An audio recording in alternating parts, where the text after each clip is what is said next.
Woke up was the deafening silence. Hospitals were supposed to be noisy. Monitors beeping, nurses talking, machines whirring. But all I heard was my own ragged breathing. I blinked against the harsh fluorescent lights. My body ached as if it had been through a war. The last thing I remembered was the truck's headlights blinding me, the sickening crunch of metal, and then nothing. Panic shot through me like an electric shock. Leo. My voice came out hoarse, barely a whisper. Where's my son? A nurse looked up from her station, her expression soft but hesitant. Your family took him home. Relief flooded me. Thank God. My 7-year-old baby was safe. But something about the way she said it didn't sit right. I reached for my phone, my fingers trembling. It was dead. Can you charge this for me? I asked. She nodded, plugging it in.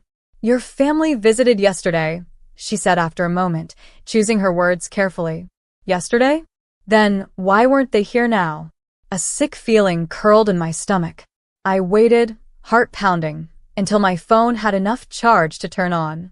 The second it lit up, dozens of messages flooded in, but not from my parents or sisters. Friends, colleagues, people checking in on me. But my own family? Nothing. And then I saw it. My bank notifications. $95,000. Gone. The room spun. No. This wasn't happening. I had been saving that money for years. For Leo. For emergencies. For security. My breath came in short, sharp bursts. I scrolled frantically, hoping I was imagining it. But the transactions were there, one after the other. Withdrawals, flights booked, luxury hotels. They stole from me. Just then, my phone dinged, a message from my cousin. I can't believe your parents and sisters left for their trip today. After everything you just went through, I'm so sorry. Trip? My fingers shook as I opened social media.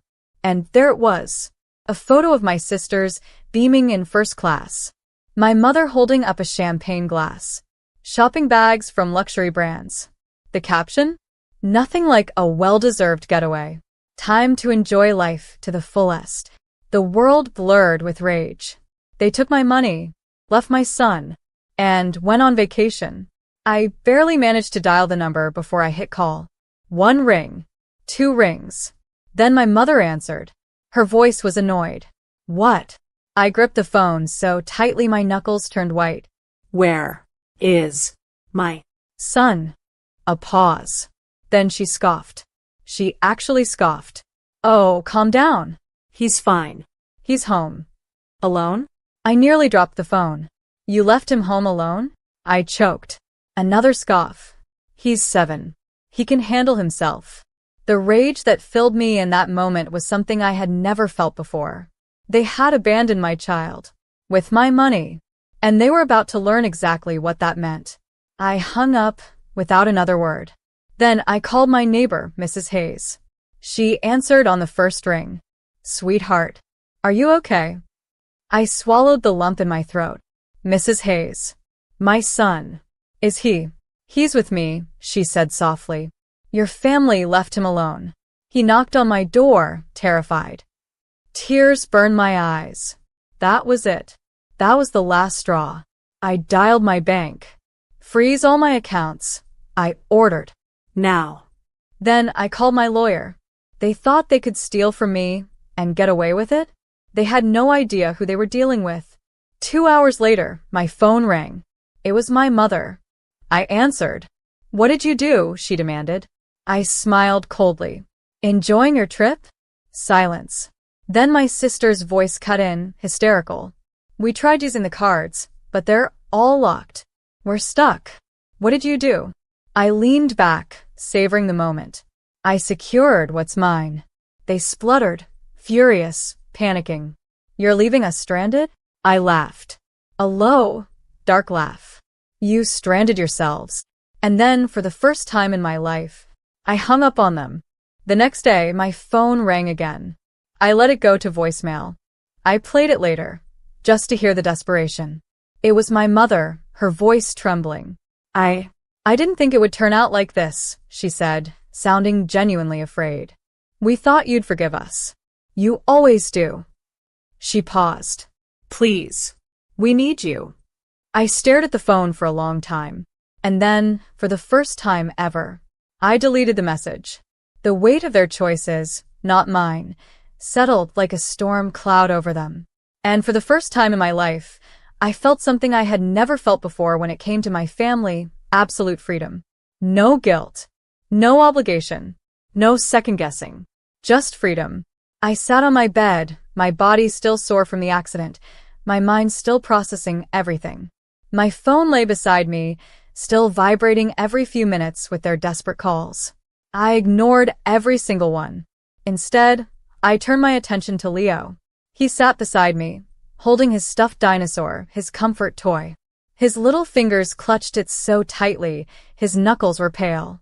He had been holding in his feelings this whole time, trying to be brave. But I knew my baby. I knew the moment I pulled him into my arms, it would all come pouring out. And I was right. His little body shook against mine, his sobs muffled against my hospital gown. They left me, Mommy, he whispered through hiccups. I woke up and they weren't there. The house was so quiet. My heart clenched, a fresh wave of rage and heartbreak hitting me. I swallowed hard, stroking his hair. I know, baby, I whispered back. And I am so sorry. He pulled back, tears still shimmering in his big brown eyes. Did I do something wrong? That question nearly shattered me. I cupped his little face, forcing him to look into my eyes. No, baby. Never. You did nothing wrong. They did. His lip trembled. Then why did they leave? How could I explain to a 7-year-old that the people who were supposed to love us had never really cared at all? That to them, he and I had been nothing more than resources to be used and discarded? I couldn't. So I told him what I could. Because they don't know how to love right, I said softly. But that's not our fault. He sniffled. Are they coming back? I took a deep breath, making a promise right then and there. No, baby. They're not. His body sagged with relief. That was when I knew I had made the right choice. The next few days were a blur of damage control. I had to resecure all my finances, change passwords, call my bank and credit card companies, make sure they couldn't touch a single cent ever again. I wasn't playing defense anymore. I was playing offense. My lawyer called me back after reviewing my case. You have every legal right to take action against them, she said. With your medical condition at the time of the withdrawals, we can push for fraud charges. Fraud. The word felt so right. For years, they had defrauded me in every way possible, emotionally, financially, mentally. This time, they were going to face real consequences. The first real hit came when I reversed the fraud charges. Every single dollar they had spent, the banks took it back. The hotels demanded payment. The airlines flagged them. I imagined their faces, their pure shock as their luxury dream trip turned into a nightmare. The texts started flooding in. From my mother. How could you do this to us? We're stranded.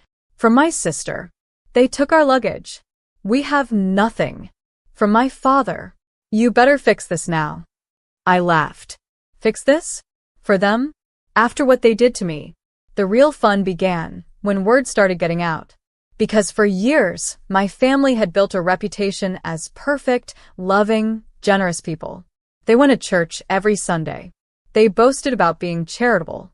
But the moment the truth came out, the cracks started showing. Mrs. Hayes, my sweet elderly neighbor who had saved Leo that night, was the first to spread the truth. She told everyone what had happened. How they had stolen from their own daughter. How they had abandoned their own grandson. And suddenly, people weren't so willing to help them anymore. 2 weeks later, my doorbell rang. I looked through the peephole. And there they were. My mother. My father. My 2 sisters. They looked haggard. My father's usual proud, confident stance was gone. My mother's makeup was smudged. My sisters, who usually carried themselves with such arrogance, looked defeated. I let them wait. Then finally I opened the door. My mother tried to push past me. We need to talk. I didn't budge. She wasn't welcome here anymore. There's nothing to talk about, I said, voice calm, controlled. She scoffed. waving a desperate hand. We had a hard time, okay? We weren't thinking straight. You stole from me. My voice was sharp, unforgiving. You abandoned my son. My father bristled. You're still our daughter. I smiled, but there was nothing kind about it. No. I was just your bank. I didn't let them apologize. Because it wasn't real. They weren't sorry for what they did. They were sorry they got caught. I pulled out a single envelope and handed it to them. What's this? My mother asked warily. A legal notice, I said simply. I had filed a permanent restraining order. They would never use, manipulate, or steal from me again. My mother's face crumpled. My father's jaw tightened. My sisters, who had always seen me as nothing but a source of money, looked horrified. No, my mother whispered. You can't do this. I met her gaze. I just did. Then, I shut the door in their faces. The silence in my house was deafening. But for the first time in my life, it wasn't the kind of silence that suffocated me. It wasn't the silence of waiting for my mother's next demand, my father's next cold glare, or my sister's endless entitlement. It was peaceful. I sat at my kitchen table, staring at the restraining order in my hands, the final nail in the coffin of everything they had taken from me. The ink had dried, and with it, so had my last ounce of care for them. I took a deep breath, looking out the window at the small yard where Leo played with Mrs. Hayes' dog. His laughter rang out, free, unburdened. That was what mattered now. I glanced at my phone. They hadn't tried to call since I served them. That should have felt like a victory, but deep down, there was still that nagging voice, the one that had been conditioned in me for years. Did I go too far? Was cutting them off really the right thing? Maybe they didn't mean it. But then I thought about Leo, about how he had knocked on Mrs. Hayes' door in the middle of the night, shaking, crying, abandoned. And just like that, the doubt evaporated. They had meant every single cruel thing they did. And I had meant every single action I took to stop them. For the first time in years, my phone stayed silent. No calls. No texts. No emotional blackmail. They had finally realized they had lost control over me. But just because they weren't in my life anymore didn't mean their ghosts weren't still haunting me. I saw them in every hesitation. Every time I went grocery shopping, I caught myself picking up extra items, things my sisters used to demand I buy for them. I had to remind myself that I wasn't responsible for them anymore. Every time Leo hesitated before asking for something, a toy, a snack, even just my time, I saw the damage they had done. The way he had learned to tiptoe around adults, afraid of being a burden. It took weeks of reassuring him, of holding him when he needed comfort, instead of leaving him to cry alone like they had, of telling him every single day, "You are not a burden. You are my son, and I love you." Eventually, he started to believe me. Eventually, I started to believe myself. It was strange, building a life that didn't revolve around them. For years, my life had been reactive. I had lived in constant defense mode, scrambling to fix their messes, to fulfill their needs, to pour from an empty cup. Now, I was finally living for myself. I picked up hobbies I had long forgotten. I started reading again, real books, not just bank statements and financial reports, to make sure I wasn't being robbed blind. I started cooking for joy, not just out of necessity. And the best part? Leo flourished. His laughter was louder. His steps were lighter. He no longer asked me, in that small, hesitant voice, if I was going to leave him like they did. He knew I never would. Just when I thought they had finally accepted defeat, it happened. A knock at my door. I froze. I wasn't expecting anyone. Mrs. Hayes never knocked. She always just called before coming over. And Leo was already inside with me. Slowly, I approached the door, peering through the peephole. And there she was. My mother, looking smaller than I had ever seen her, looking desperate. I didn't open the door. Instead, I waited. She knocked again, softer this time. Then, after a long pause, she spoke through the door. "I know you're in there." I said nothing. I just want to talk. I should have ignored her. I should have walked away. But against my better judgment, I said, "Talk then." I didn't open the door. I wasn't going to make that mistake. My mother sighed, as if she was the one carrying the weight of the world. "I don't know what you want me to say," she said finally. "You destroyed us, you know. We lost everything because of you." I almost laughed at the sheer audacity. "Because of me?" she continued, her voice growing sharper. "You left us stranded in another country. You took everything from us." I took a slow, deep breath. And then I said, calmly, evenly, No. "You took everything from me. And now, you're just facing the consequences of your own actions." Silence. Then, finally, she dropped the act. "You were supposed to forgive us," she snapped. Ah. There it was. "That's what you always do," she continued, her voice rising. "You always forgive us. You always come back. But this time you—" I cut her off.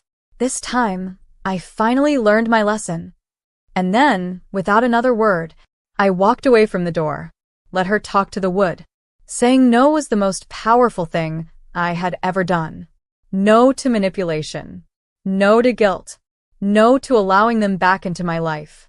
My mother stayed outside for almost an hour. Eventually, she left.